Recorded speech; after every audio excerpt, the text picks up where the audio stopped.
A Russian Judo champion and former Special Forces operative, Igor Zinoviev arrived undefeated for his big UFC debut in 1998.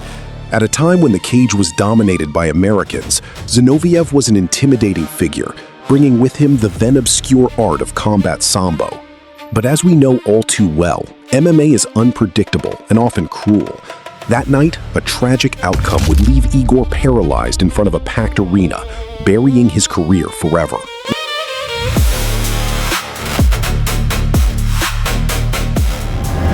Born in St. Petersburg, Russia, Igor Zinoviev began training in judo at age 12. He quickly became a standout, winning several national tournaments as a black belt.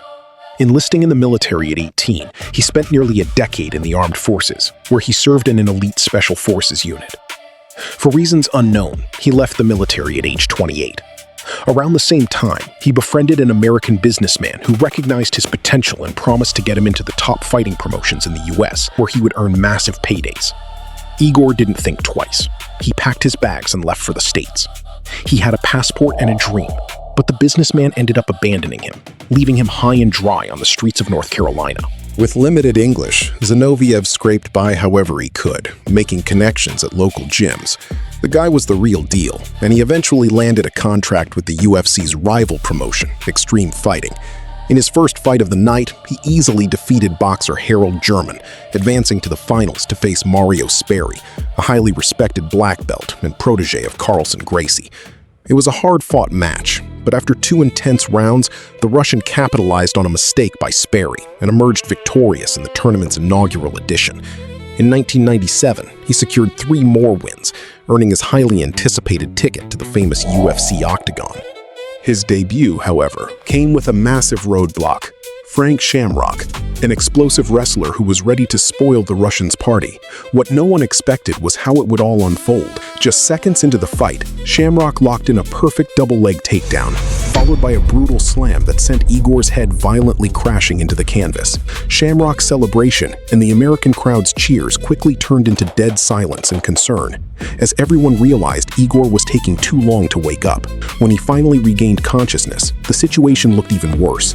He said he couldn't move. After a few agonizing minutes, with the help of paramedics, he managed to sit up. As a precaution, he was fully immobilized on a stretcher and rushed to an ambulance. At the hospital, doctors diagnosed a complete clavicle fracture and a partial fracture of the C5 vertebra in his neck. This explained the temporary paralysis following the impact.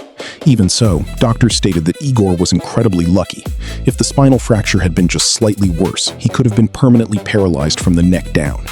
And just like that, Igor Zinoviev's promising MMA career came to an abrupt end. But believe it or not, the most sinister chapter of Zinoviev's life was yet to come. After recovering from his injuries, Zinoviev began working as a bodyguard, and it was during this time that he became the right-hand man to one of the most controversial figures in modern American history.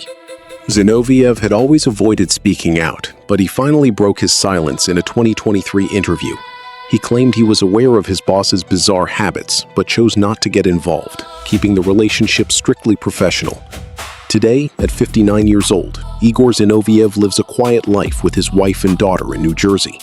According to those close to him, he continues to work as a trainer and a private security contractor for high-end clients.